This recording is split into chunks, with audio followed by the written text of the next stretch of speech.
Minister. The Honourable Leader of the Opposition. Well, what a flip-flop. After adding $100 billion of new debt before the first case of COVID, $500 billion of debt before the Russian invasion of Ukraine, doubling the debt, adding more debt than all other prime ministers combined, now the Prime Minister's government is saying they're going to cut $9 billion and even bring in my pay-as-you-go law to find savings for every new dollar of spending.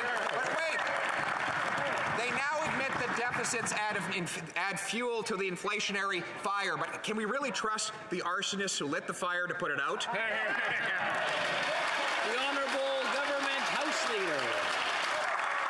Mr. Speaker, I would obviously pose a question, which is during the pandemic, what would they cut?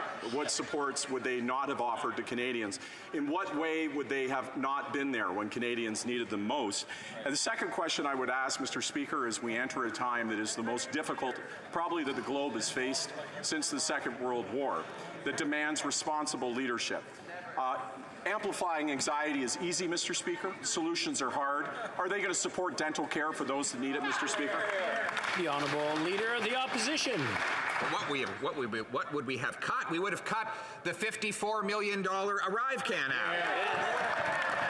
We would have cut the $500 million for the We organization. We said they should never have given wage subsidies to wealthy corporations that were capable of paying out bonuses and dividends to their executives. That's an easy question to answer. In fact, $200 billion of the $500 billion in new debt in the last 2 years had nothing to do with COVID at all, and inflation was already spiraling out of control well before the Russian invasion of Ukraine. So they should stop blaming everyone else and tell us how they're going to reverse the inflation that they caused. The Honourable Government House Leader.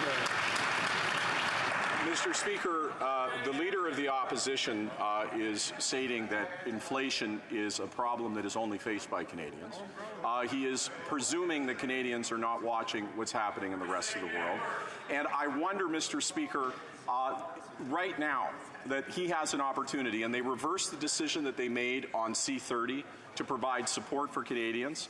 They have another opportunity to reverse their position, to make sure that low-income renters have an opportunity to get the money they need in these difficult global times. They have an opportunity to make sure that those that need dental care get it. Will they reverse their position and support us in these measures? The Honourable Opposition. The Honourable Leader of the Opposition. It is true that dumb governments that ran massive deficits all around the world and printed money to pay for it all have inflation problems. Countries like Switzerland that had low or no deficits have low or no inflation. This was a choice. This government decided to spend $500 billion inflating the cost of living. More dollars chasing fewer goods leads always to higher prices, and now we have 40-year highs in inflation. But how can we trust the very few people who caused this problem to fix it? The Honourable Government House Leader. Mr. Speaker, around the world we're dealing with unprecedented times. Climate change, a war that has happened in Ukraine. We're dealing with global inflation, and that demands maturity and serious answers. And I would say, Mr. Speaker, to the member opposite, that in this time we have an opportunity not to amplify anxiety, not to make people more scared, but to provide them real solutions. It's bad enough that they're not willing to support dental care. I'm just asking, as the House Leader, as somebody who's attempting to get that legislation and support for Canadians, will they at least stop opposing it so that the parties that do support it can get it done? The Honourable Leader of the Opposition.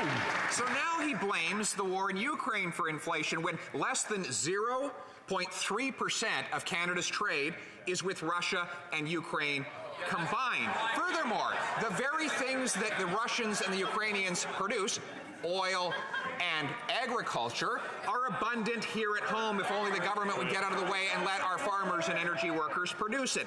If we can't do that, we've got bigger problems still.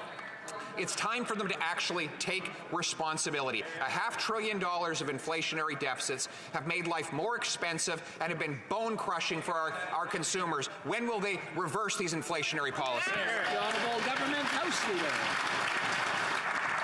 Well, Mr. Speaker, didn't support childcare for those that needed it, to help cut it in half immediately and make sure that it goes to $10 a day. Mr. Speaker, they didn't support raising taxes on those who are earning the most so that we could give a break to those in the middle class. And now here we are again, Mr. Speaker, with dental care, where there's many families who are struggling because of the challenges that are happening across this globe, and they're not supporting that, Mr. Speaker. And I understand they're not supporting that. That's their partisan position. But will they at least get out of the way so that those of us that are trying to help Canadians right now can pass legislation?